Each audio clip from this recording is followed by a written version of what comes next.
Welcome back to the show, everyone. It's DinaKalmeta here. And for today's news, I do have some updates I'd like to share with you. We're going to talk about what's happening in the Middle East, as well as Russia, China, NATO, and Cuba.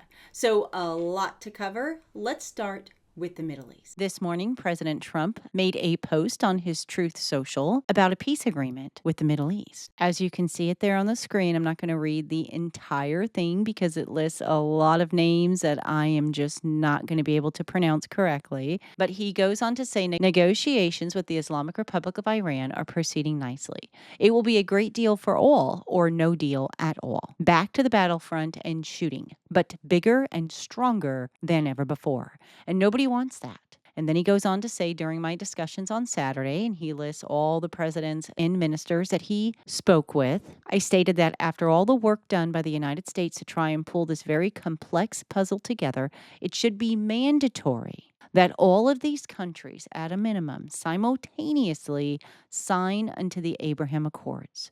Those countries discussed are Saudi Arabia, the United Arab Emirates, already a member, Qatar, Pakistan, Turkey, Egypt, Jordan, and Bahrain, which is already a member. It may be possible that one or two have a reason for not doing so, and that will be accepted. But most should be ready, willing, and able to make this settlement with Iran a far more historic event than it would otherwise be. The Abraham Accords have proven to be, for the countries involved, a financial, economic, and social boom, even during this time of conflict and war, with the current members never even suggesting leaving or taking so much as even a pause. The reason for this is that the Abraham Accords has been great for them and will be even better for everybody and bring true power, strength, and peace to the Middle East for the first time in 5,000 years. It will be a document respected like no other that has ever been signed anywhere in the world. Its level of importance and prestige will be unparalleled. It should start with the immediate signing by Saudi Arabia and Qatar, and everybody else should follow suit. If they don't, they should not be a part of this deal, and that it shows bad intention.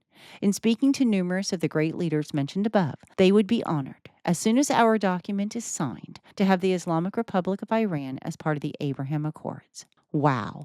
Now that would be something special, he says. This will be the most important deal that any of these great but always in conflict countries will ever sign. Nothing in the past or in the future will surpass it. Therefore, I am mandatorily requesting that all countries immediately sign the Abraham Accords, and that if Iran signs its agreement with me as President of the United States of America, it would be an honor to have them also be a part of this unparalleled world coalition. The Middle East would be united, powerful, and economically strong, like perhaps no other area anywhere in the world. By copy of this truth, I am asking my representatives to begin and successfully complete the process of signing these countries into the already historic Abraham Accords. Thank you for your attention to this matter. A lot of people will say that this is the 7-year peace agreement or covenant. Now, I don't know what's in this particular agreement.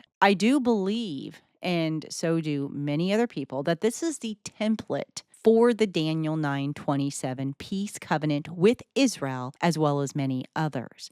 Now, that peace covenant isn't signed until the tribulation period. And of course, there can be no peace without the Prince of Peace. Also, 1 Thessalonians chapter 5 tells us that when they say peace and safety, then sudden destruction cometh upon them as travail upon a woman with child, and they shall not escape. Will these leaders of these countries sign this peace agreement? Time will tell. But definitely a very interesting Truth Social post from the president. Now, in the meantime, Israeli Prime Minister Benjamin Netanyahu pressed President Trump to maintain Israel's freedom to attack Hezbollah in Lebanon under a memorandum of agreement with Iran to reopen the strait. The source says that Trump and Netanyahu discussed the deal in a phone call on Sunday. stating that in last night's conversation with President Trump, the prime minister stressed that Israel will maintain freedom of action against threats on all fronts, including Lebanon, and President Trump reiterated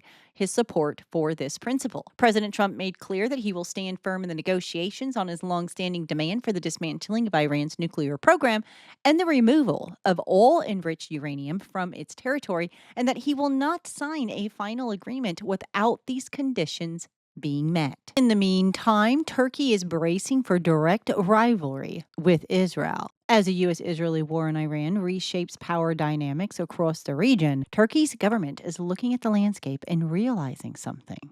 If Iran is weakened or fragmented, and Israel emerges as the dominant military power in the Middle East, backed by the U.S., where does that leave Turkey? Turkey's been calling for what they term regional ownership, essentially saying that Middle Eastern security should be managed by Middle Eastern nations, not by outside powers.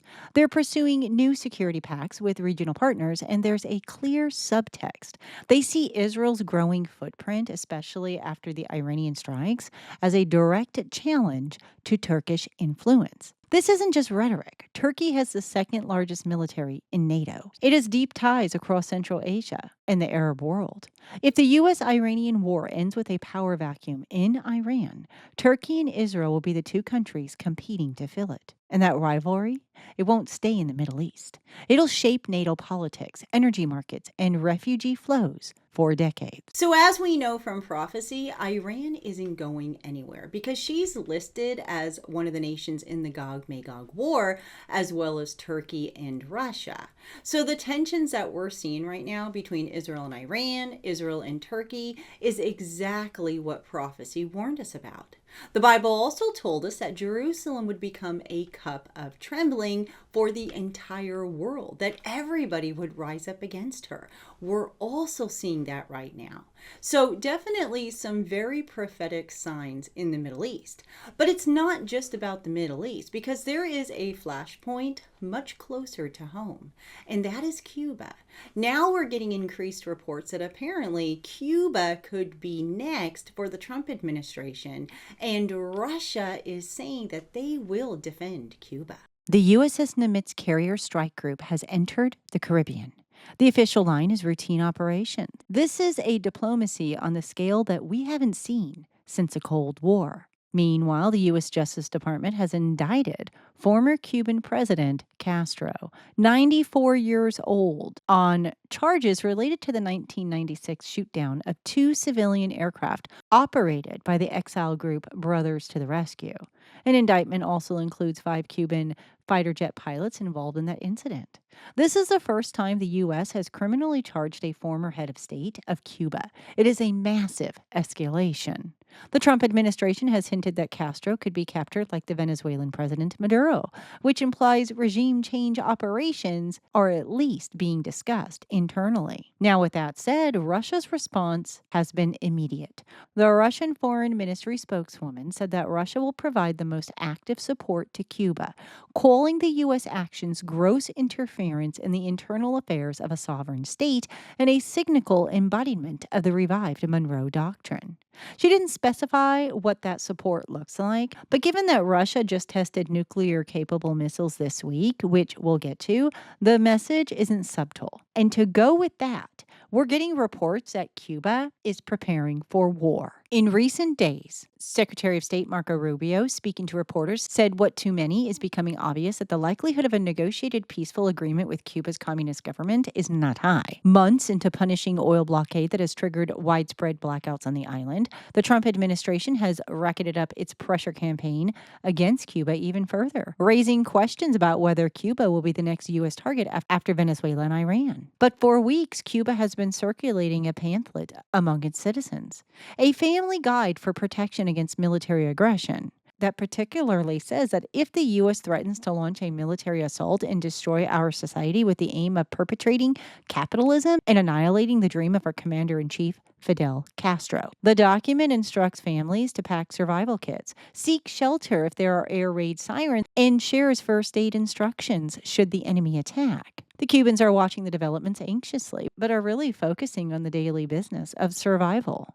Now to the war in Ukraine, where two stories this week represent genuine escalation. First, Reuters reports that China's armed forces secretly trained approximately 200 Russian military personnel inside China in late 2025 under a confidential military agreement. Some of those trained soldiers have since returned to fight in Ukraine. Now, this is significant because it moves China from providing dual use components and economic lifelines to direct military training of Russian combat personnel. That's a line many Western analysts thought Beijing wouldn't cross. The training reportedly took place at facilities in Beijing and an eastern Chinese city, and European intelligence sources have confirmed the story. Second, and this is one that should alarm everyone, Ukraine's security service, the SBU, has confirmed that Russia is firing missiles armed with depleted uranium warheads at targets in northern Ukraine. After an attack last month, investigators found an exploded R-60 air-to-air missile mounted on a modified Jarane 2 drone that was emitting radiation. For context, natural background radiation is between 0.05 and 3.0 microsieverns per hour. That is roughly 40 to 240 times at normal levels. The SBU identified the source as uranium-235 and uranium-238 projectiles inside the warhead.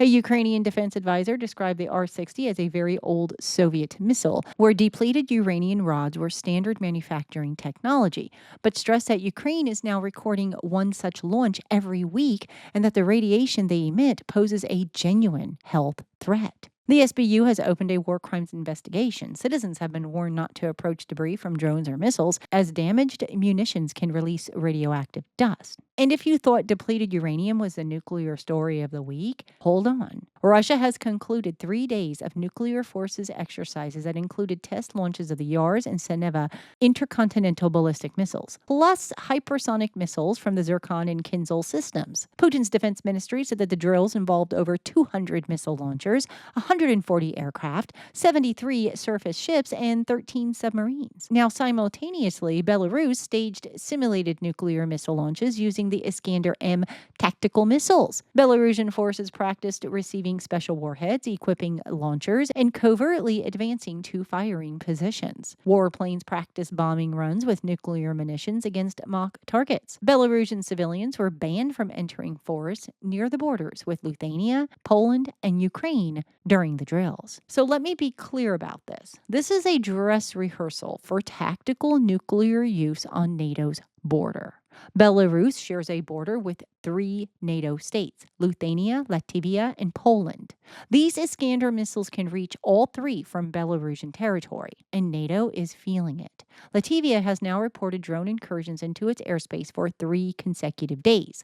Fighter jets were scrambled. Residents in affected areas were told to shelter. Latvia's government strengthened its air defense on its eastern border.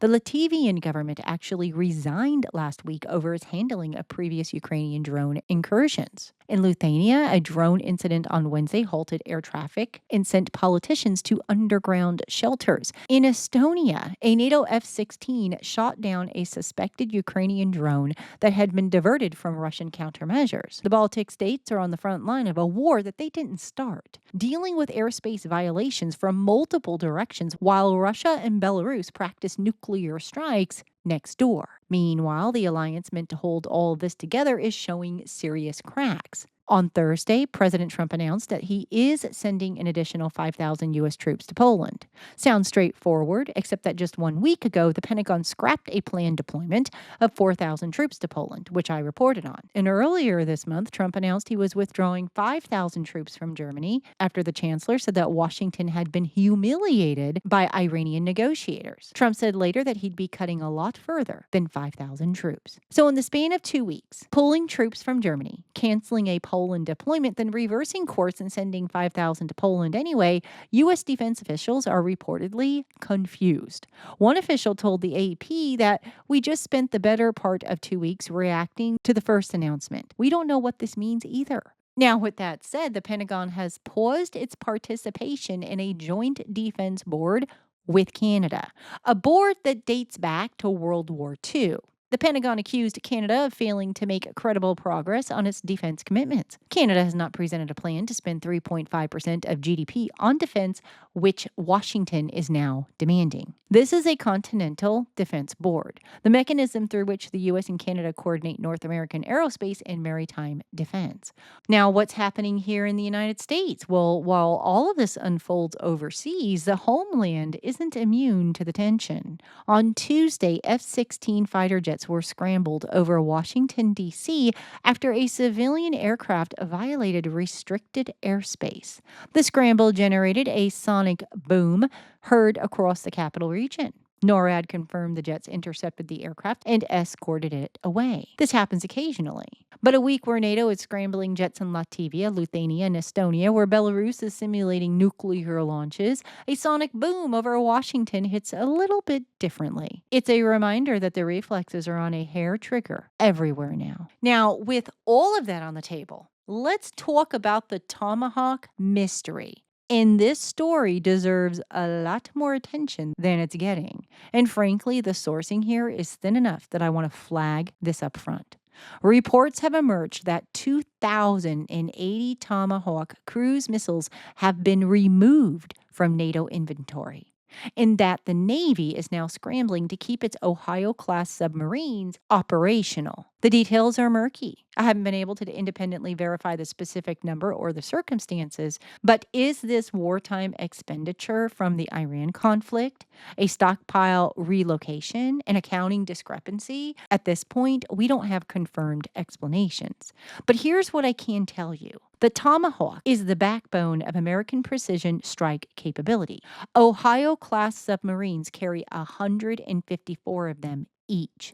If thousands of missiles have been drawn down without a clear public accounting of where they went, that matters, both for the current war in Iran and for the Navy's ability to project power in a potential Pacific contingency. So, for those that are watching Bible prophecy, it's becoming harder and harder to ignore the signs that we're seeing right now.